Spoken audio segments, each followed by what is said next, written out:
This is the Hillcrest podcast, and we are thankful you are listening today. First of all, if you're a regular listener, we hope that each week you leave feeling encouraged, inspired, and motivated to experience Jesus throughout your week. If you regularly attend Hillcrest and want more resources, you can visit our website at hillcrestchurch.info. Thank you for listening today. Shall we? We shall, yeah. So we decided to sit because Cody's more comfortable having a conversation on a couch. So that's kind of the plan today. Is we're gonna sit here and have this conversation. So Cody, for the people who don't know, will you tell them who you are? Tell them a little bit about you. Introduce yourself. So those of you who never met me before, this is this church. Again, unless you know me, you don't know kind of my journey, my path here. I've been here for about 6 years. I found Jesus here for the first time. When I met my wife, I was a guy that, religion wasn't my thing. I had no faith, no walk with anything religion specific. And I had the pleasure of meeting Brian and Andrea at my gym, the fitness church, Yes. if you will. And they just had this energy about them that I ended up finding out that they were the pastors of this church and walked in here. And that very first day, I found Jesus here. So this place has always had a special place in my heart.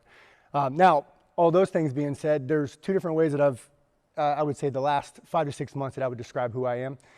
There's the external, the way that the world would label me, and then there's the way that I label myself based off of the way that the conversations that I get to have with God. And one way that I would label myself, this is just, typically when I've been interviewed on podcasts and things like that, it's always like I'm a father, I'm a husband, I have 3 sons, Noah, Nathan, and Holden. And I'm a gym owner and a Brazilian Jiu-Jitsu instructor. That's kind of the way that the world would label me, if you will. But the way that I tend to label myself now is what I label myself as, and that's it. I'm a man of honor, certainty, and discipline. I am a son and a warrior of God.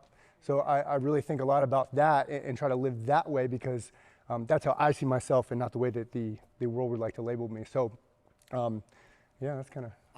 First of all, I just have to pause you. So, you're talking about one of the deepest things human beings have to deal with, which is the external labels that we pick up over life, our resume, the things we add to our Instagram bio, all of that, and that's a part of us.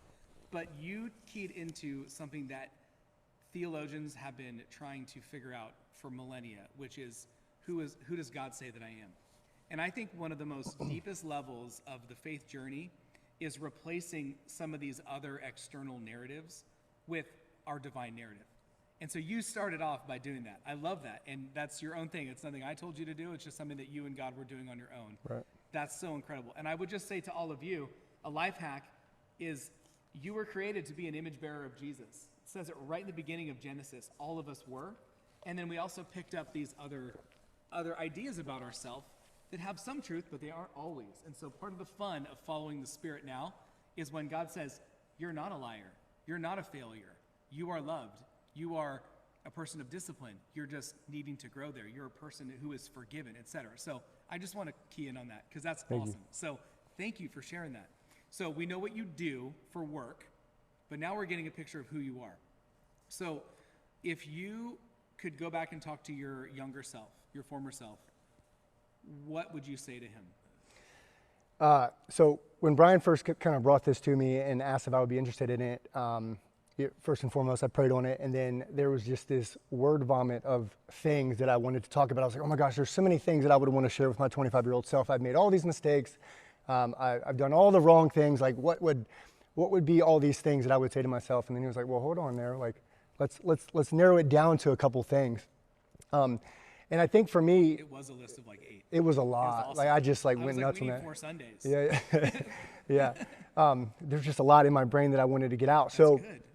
One of the things that I think that has really come to light for me, I would say this last year, was that days go by fast and years go by slow, right? Like that's a very prominent thing to me. This past year, there's been a lot of loss in my life.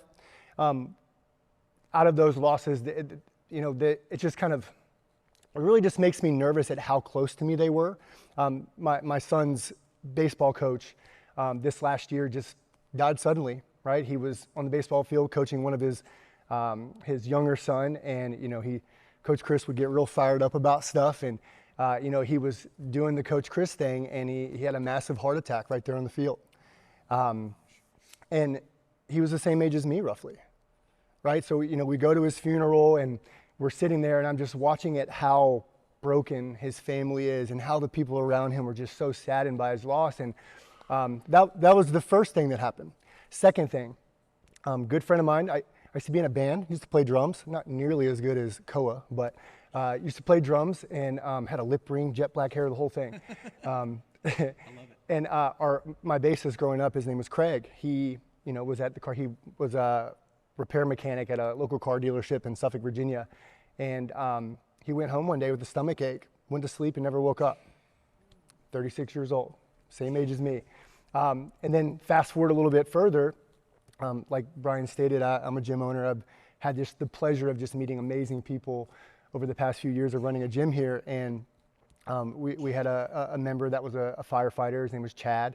Went on a call. He was on shift at the firehouse. Went on call, came back, and went to sleep and never woke up. So that was the third loss that I've had in this past year. And all of those things really just kind of shine the light on, we all walk around thinking that we have this unlimited amount of time, right? We can wake up one morning and just have a bad day, and we're just going to have another one the next day. And years ago, Brian did this sermon on, was it like 28,000 days? He said something to the tune of like, you have 28,000 days to live. They make posters of this to where you can actually mark off, and he made the joke about like, don't start counting how many days you got left because it'll kind of creep you out.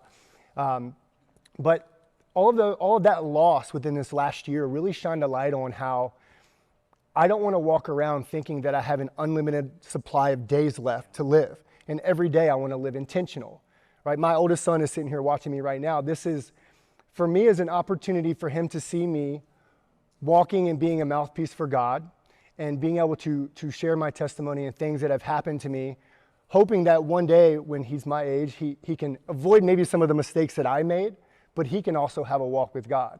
So because of all this loss, and again, that first thing, days go by fast, years go by slow, or I'm sorry, years go by fast, days go by, I'm all messed up right now. Days go by slow, but years go by fast. Yeah. It was just this reminder that every single day I want to live with intention. I want to intentionally lead my wife. I want to intentionally lead my sons. I want to make sure that the way that I spend my time, the people that I do life with, right? There's this quote that I really love, that your alignments determine your assignments, meaning the people that you are around ultimately determine what you do in life. So I think a lot about that every single day, because I don't want to be on my deathbed. I don't want to get to the end of my time when God decides it is time for me to go and realize that I've wasted all this time, that I've spent time with people that don't matter, that I have, not done with the time that God has given me, not done the things that he had planned for me, right? So that's kind of I would say that's the number one thing that I think about all the time, that I would tell 25-year-old me is like, hey man, your time is limited. You could be done tomorrow. Like, why not live today like it's the last day that you've ever lived, or that you'll live? Yeah. And that is such a deep and a powerful perspective to hold. And it's hard because I think some of the most important perspectives we have come through some of the deepest pain. And you mentioned tremendous loss this past year. Yeah. And I think I want to just remind everyone in the room, when we experience pain like that, it's not punishment. That pain is actually one of the greatest teachers we could ever have if we ask the Spirit, what am I to gain from this? Because I assume you didn't land on these on your own. These came out of like wrestling with prayer. Mm-hmm. Correct. Ultimately, it's correct, isn't it? Yeah, because it's I don't know. I have a hard time believing that things are random, yeah. Right? And you don't want to say that all this loss, brought me back to like really trying to be intentional every day. But it was woven within the plan, and it was just kind of this realization that like you just don't know when your card's going to be pulled, yeah. Right? So just praying on it, and ultimately it just kind of landed on me that like, hey man, like you have this amazing family, you have these amazing people in your life. Like you need to always say maximize your minutes. Yeah. Like I want to maximize my minutes that I've been given. That's awesome. I love that. I think there's a lot that we can learn from your lesson to your former self, just in that one right there. And we talked about some scriptures You know, like there's one where in Psalm 90, verse 12, where Moses says, "Teach us to realize the brevity, the how brief life is, and fill us with wisdom, so that we might live intentionally with that." Another way it says, "Teach us to number our days accordingly." Right. It's the same verse, just different translation. Correct. And I think that's ultimately what you're trying to get at. Yeah, I think I don't know. I want to know that. You know, there's this story of Steve Jobs when he's, you know, laying in his deathbed. I'm pretty sure they like have it on YouTube and got different write-ups on it. And, you know, he got to the end of his days and he had, you know, no real friends to speak of. His family was torn. There were just there was just brokenness left behind him. And it's like, yes, he achieved all the worldly things. He was successful by the world's standards. He had made all the money you can make. He made the iPhone, right? Like all these great things that he did that were, you know, I mentioned the way that I label myself and my identity and things like that. He did all the things that the world labeled him to be good, right? But, you know, he got to the end of his days and, you know, he had nothing really to speak of it, right? So I think a lot about that every single day. Yeah. I think that's a great perspective. It's interesting too. Of course, like, it's like, yeah, we'd have to get into that, but I look at my 25-year-old self and I'm like, oh man, I wasted so much time. But that's another story. Yeah. Okay, so that's an amazing lesson. Is there more? Do you have another one that you would share with me? Yeah, so there's three. So the second one, God has a plan for your life, and it doesn't go on your timeline, right? Right? Hopefully I don't embarrass my wife here. So fast forward 12 to 15 years ago, and I was a different person. Cigarette smoking, out of shape, overweight, going through issues with a previous spouse. I'm divorced. And I was just walking with people and through life, living the random life, right? And it's easy to step out of that now and to look back and be like, okay, all those things were preparing for me to be grateful of the life that I have now. But there's all these stories in the Bible about, you know, the Israelites wandering around in the wilderness for years and years and years and years. And here I am complaining because in, you know, 3 months, the thing that I want to happen isn't happening, you know. But I think all of these lessons that I've gotten and all the things that have happened to me were definitely part of God's plan. I believe he was shaping me and molding me to where when I'm sitting here, I even have something to speak about, right? I have something to teach and lessons to share. And I still think personally there's probably more in God's plan for me. And now I'm doing a much better job. Like literally today, just praying on like coming up. I've been up here a few times, and every time I come up here, my words are gone. Right? I just don't have any. I speak in front of people for a living, for, you know, when I'm coaching and stuff. And I always fear that when I get here, the words are just going to be escaping me. And now I've just really been embracing, like, God's got a plan. If part of his plan today is for me to speak well and to inspire one person to you know, accept Jesus or to be excited about their faith again, like, I just know that if that is in God's plan, it was going to happen to me. And I've just been more, not as if I'm like, oh, it's God's plan, I'm not going to do anything. Yeah. But more like, it's God's plan and I'm going to act accordingly and not worry so much about like what happens or what doesn't happen. Because if it's, you know, if it's something he wants from me, it's going to go well. And I think even looking forward, there's still things that I want to accomplish. There's relationships that I'd love to, you know, create over the next few years. And I think I'm just really embracing that, like, the timeline that I want them to happen, and it's not going to happen. It's going to happen when God's ready to put that in line for me. Absolutely. And that's hard, isn't it? Yeah. It's because there's a level of surrender. We have to trust that Jesus knows better than ourselves. And unfortunately, that generally doesn't come easy for people. I think every people. Right. We have to kind of butt our head up against the wall that God's not opening until he wants it opened. And we learn that sense of like, okay, God's the one who really is in charge here. Right. And he'll bring what he wants to fruition in his time. And I can't stress enough that, like, sometimes something really traumatic happens in your life and someone's like, well, it's just God's plan. Like, I'm not speaking in that sense. I'm just speaking in the sense that, like, there are things that God has lined up for you. And I don't think that, and Brian may know more of this than I would, but I think sometimes the enemy is ultimately trying to mess with those plans at the same time. But if you just kind of go into it with the mindset that like God's got these things planned for you, but it's also going to require you to take action along the way. Like it's not just going to let you sit here and things that you want to change or things that you want to happen in your life are just going to happen magically. If you pray on them, if you seek them, and you take action along the way, I just have this belief that you will ultimately end up at the end of God's plan the way that He had planned for you. I love that. I think you're right on. That's good. Do you, and with that one, there was a scripture that we had, a couple of them that just kind of gave you encouragement through that. Do you have that? Yeah, so it's Jeremiah 29:11. It's, "For I know the plans I have for you, says the Lord. They are plans for good and not for disaster, to give you future and a hope." That's, as I've been working really, really hard the past few years to gain more like biblical depth, and that's a verse that I always go to. Pretty recently in my business, I had this is the first time I've ever handled it like this.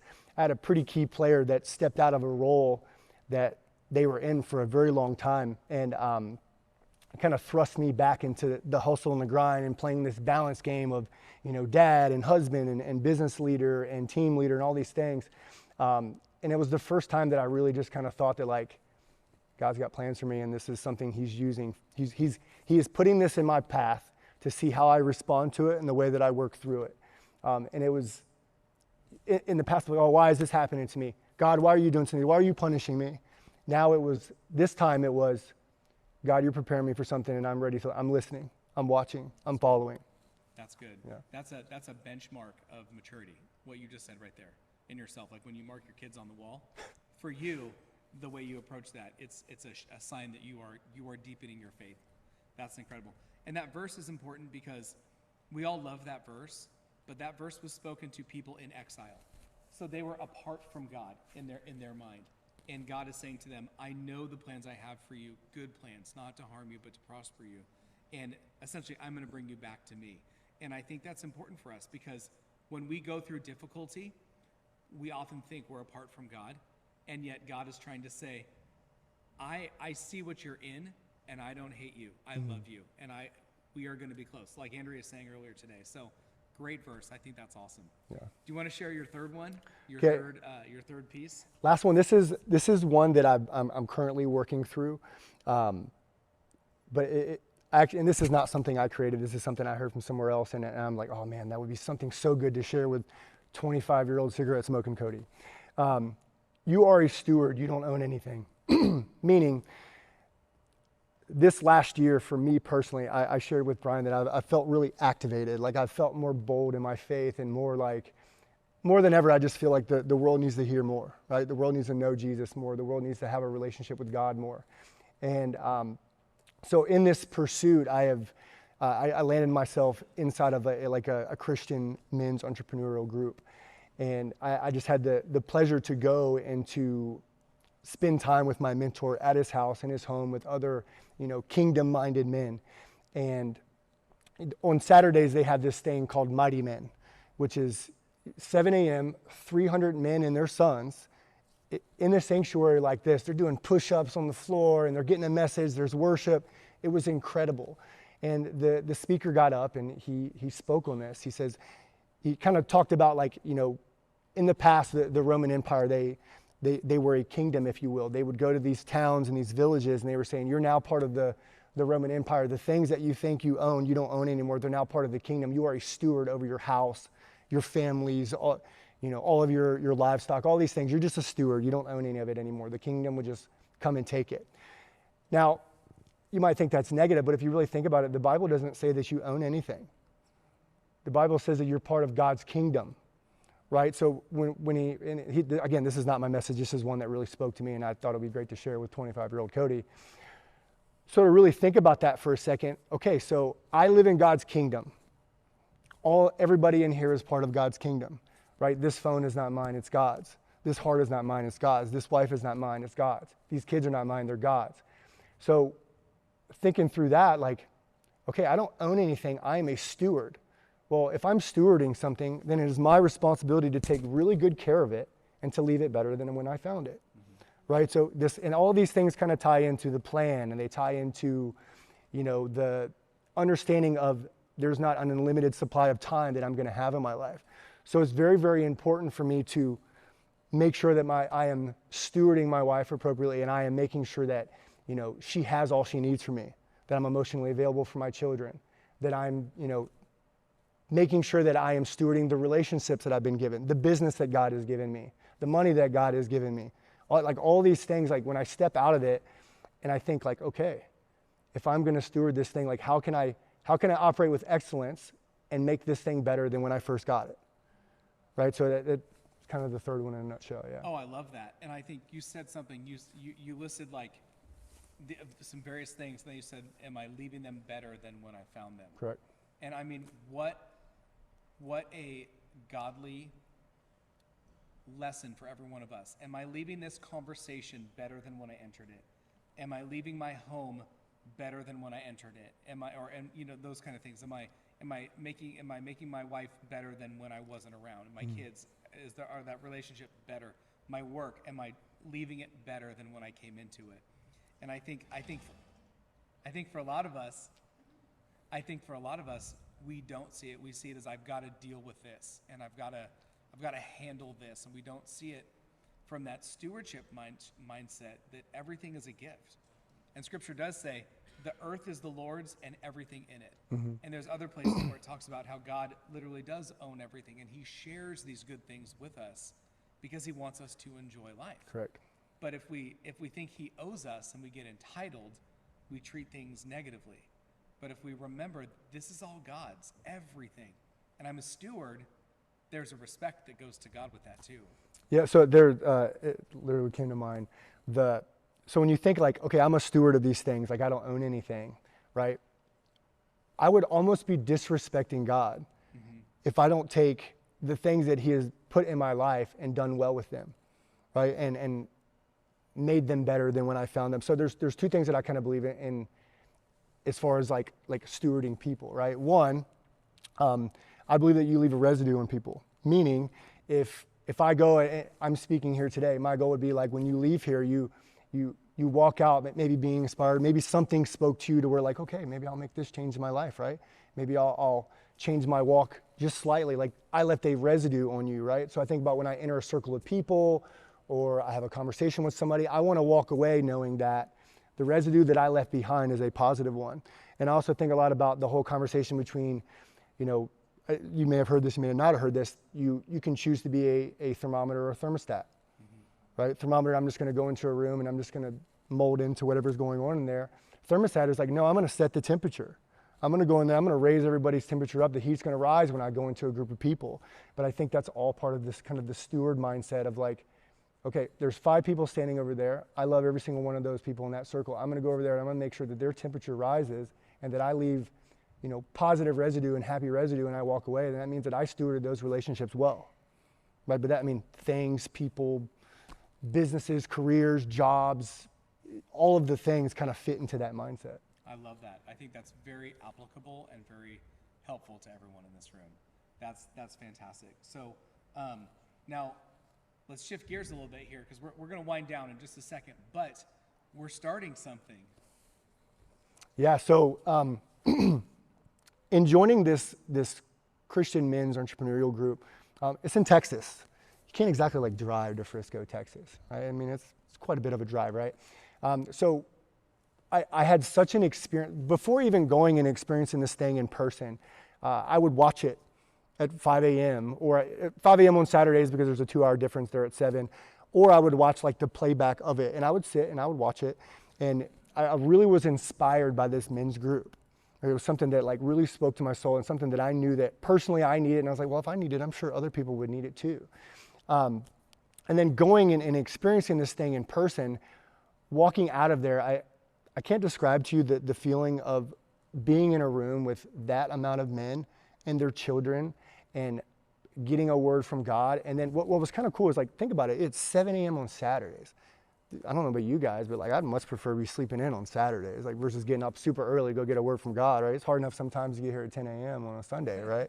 But a lot of people can relate to that. Yeah, but so, gosh, you got to get up at 6 a.m. You got to like do a shower, brush it, the whole thing, right? So I was very inspired by it, and going and experiencing it in person, I was just like, I've got to create this. I've got to do this thing too. And I brought it to Brian. I said, Brian, what if we created something like that here at Hillcrest? What if on Saturday mornings a group of guys got together, got a word from God, maybe did some push-ups in a sanctuary, right? And then went home and then led their families that weekend, starting with a word from God. Right? Whether you know, it came from, gosh, it could be any of us getting up and just giving a devotional, if you will, but all of the plans and the way that it'll kind of look on a day-to-day on these Saturdays, that's kind of still up in the air. But the thought was, Brian, could we bring a men's ministry to this church? Keep going. Could we bring a men's ministry to this church? No, we're just trying something. Nothing. Keep going. Keep going. And Brian was like, absolutely, let's do it. Right? So the hope is, I forget the date that I told you, was 16th of August? It's the 19th of August. On the 19th of August at 7 a.m. here in this sanctuary, I would love for any of the men that were inspired by anything that I said today to come and to join me. We got sound. Phil, you're the man, right? Perfect timing, right for the intro. Yeah. Yeah, so August 16th. The date or the whole spiel of it?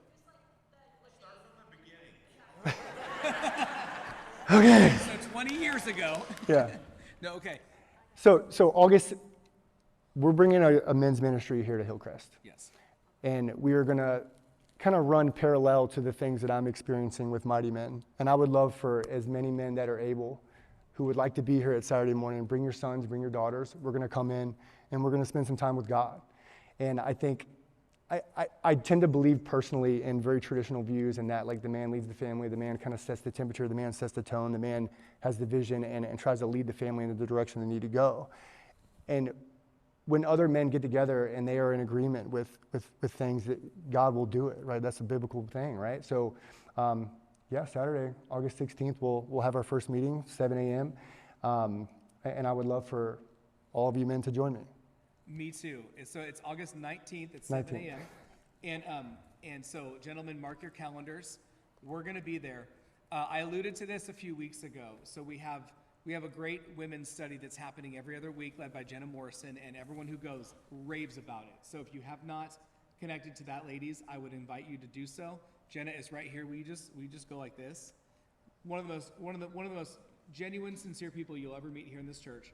And so for ladies, that's for you. You can get the time and date and info from her. Thank you. And then we're going to start this starting once a month in August. And as it grows, we will add more.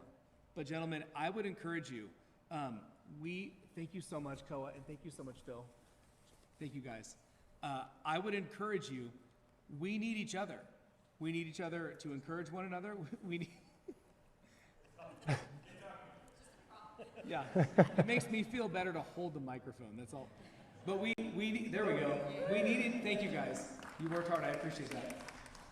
We need each other to get through life, to encourage one another. Scripture says iron sharpens iron, and that doesn't just work for the men, it works for the women as well. So church here, Sunday, be faithful, steward your relationship to Jesus, bring your families, then when you can, and make it a priority. Ladies, go to the women's group. Men, come to the men's group. We're making it accessible in the beginning because we want to give it a good start. We want to allow roots to be planted. So that's why we're doing it once a month for the men and once every other week for the ladies. But I just have to say, can I wrap us up? Yeah. Okay. Today is July 2nd. We are on the back half of 2023. Can you believe that? It's hitting me. I have to tell you this though, I woke up, when I realized that, when I looked at the calendar this morning, I felt like God said, Brian, I have more for you in the back half of this year than I had in the front half, and I had a great year. And I think that word is for us. I think God has more for Hillcrest, has more for you personally, has more for your families and your relationships and your anything else that you could put a finger on. I think God wants to do and build and deepen us more in the back half of this year than he already has in the front half. I want to encourage you with that. I really believe that is what the Spirit is going to do in us. I don't know what it's all going to look like, but I have little bits and pieces. What Jenna is doing with our ladies and what Cody is going to bring with our gentlemen, I think is a big part of it. I would encourage you, position yourself to hear the Spirit. Learn from these lessons that we're talking about. You're going to hear 2 more weekends of lessons to our former self. And so I will be here. I cannot wait to hear them. would ask you now, start asking God, what are you going to do in me? What do you want to do in me? What do you want to remove and what do you want to replace? And so this story of what Cody has shared is what God has removed and has replaced with. And I hope you guys will just rejoice with me for what God has done in him. Can we show God some appreciation? Can I say something real quick, Brian? Absolutely. First and foremost, Brian, I just want to honor you. Like, I thank you and I love you for giving me this opportunity and for just believing in me and coming up here. Like, I was sharing with a couple of people, generally, again, I talk all the time, but I just, that black step right there, when I step there, the words just leave, and I'm just like, I'm Ricky Bobby from Talladega Nights, basically, right?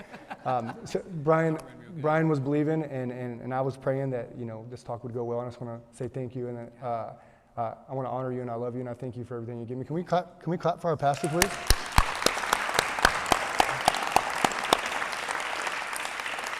Thank you. That's very kind, and you guys are very kind. All right, I feel impressed to ask Phil to play the contemplative track. No guesswork on this. We're gonna end this in a moment of prayer and worship, and by that nothing's gonna change.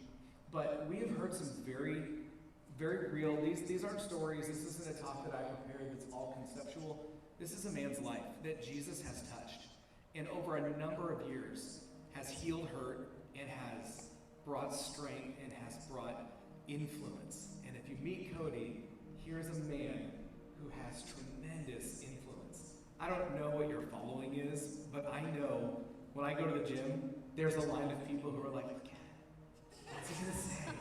Like, that's so funny.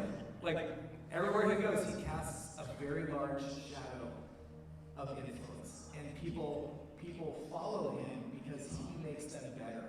And now, in the last few years, to see Jesus deepen that, and you are making a concerted effort to make people better by knowing Jesus, it's the sweet spot of watching you grow in your gifting. And I love seeing it. So this isn't just a talk. This is a man's life that you've seen. And so I love it. And I heard a lot of mm-hms throughout this. So I know a lot of you connected with some of the things and lessons he walked through. And that's why we do this. We are all walking through very similar things. What you're walking through might not be exactly what I'm walking through in the moment, but a lot of us in this room can relate to everything that Cody said. And you need to know that God also has great things for you too. And so I want to pray for this church, and then I want to ask some things. So let's just close our eyes. Let's quiet ourselves for a moment. And I ask you to close your eyes this time because I want you to be able to just focus on what the Holy Spirit is trying to say to you in this moment. Some of you are walking through some difficult things, and you've been hitting your head up against the wall, and you heard Cody talk about how years go by fast, but days go by slow and maximize every minute, and you realize, I need to pay attention to that lesson. Maybe it was that it was an important realization for you that God has given you your life and everything you touch so that you can steward it, you can be responsible to manage it for him in a way that honors God. And so for you, that might be, you might have needed that lesson. Or it could just be that you needed the reminder that God has a plan for you. It's a good plan for you, but it does not operate on your timeline. And so maybe you needed those reminders. And I want to pray with you today. If any three of those things stuck to you and you want me to pray for you, would you do me a favor and lift your hands up as a sign of, it's a symbol of faith. You're saying, Brian, I want you to, you're including me in one of these three things. They spoke directly to me. Put your hands up high. You're saying, Brian, I want you to pray for me because that absolutely spoke to me and I need God to help me with that. Jesus, thank you for the hands that are lifted. These are people who are saying, I need help in this area. I want you to help me in this area. And God, I want to say thank you for using Cody and his life to impact many people in this room. Jesus, you know the steps. You are our loving Father. You know exactly what we need and how we want to mold us. And I pray that, especially for those hands that were lifted, that you would mold them appropriately. Some of you, you're in this room and you've not made a decision to follow Jesus. And you're just hearing about this maybe for the first time. But I think there's people in the room today. You need to cross that line of faith, and you need to trust your life and your soul and your faith to Jesus. And so if that's you, this all changed for Cody because Cody committed his life to Jesus and started learning to pray and learning to hear God and learning to read His Word and following God's leading in his life. He's no different from everyone in this room. And so for you, you just might need that reminder of what it means to know God. And here's all it is. In Romans 10:9, it says, if you confess with your mouth that Jesus is Lord, and you believe in your heart that God raised him from the dead, you will be saved. If you're in this room and you've not made that confession, but you want to today, I want you to put your hand up right now. We're all going to do it. But this might be the one for you where you're saying, all right, I'm crossing that line. Go ahead and lift your hand up just so that I can see it. No one else is looking around, but you're saying, I need to trust my life to Jesus. I'm going to cross that line of faith. Go ahead and slip your hand up right now so that I can see it. Awesome. Thank you. Okay, you can put it down. I want everyone in this room, repeat after me. We're going to say this as an encouragement. Jesus, I give you my life. Jesus is Lord. He raised from the dead. Now save me. In Jesus' name. Amen. Jesus, thank you for the people who lifted their hands today and have made that decision to cross the line of faith. God, I pray that you would not only save them, that you would guide them, you would allow them to experience your tremendous love, and that you would help them to find themselves in you. In Jesus' name we pray. Amen. To those who did raise your hand, I want to share with you the next steps. So if you would just chat with me afterward, I would love to just have a couple words with you to point you in the next direction. Again, thank you so much, Cody. I loved hearing from you today and hearing what God is doing. And I cannot wait to see you on the 19th of August. I kept messing that up. At 7 in the morning. It's going to be a great day. Right. We again show our appreciation.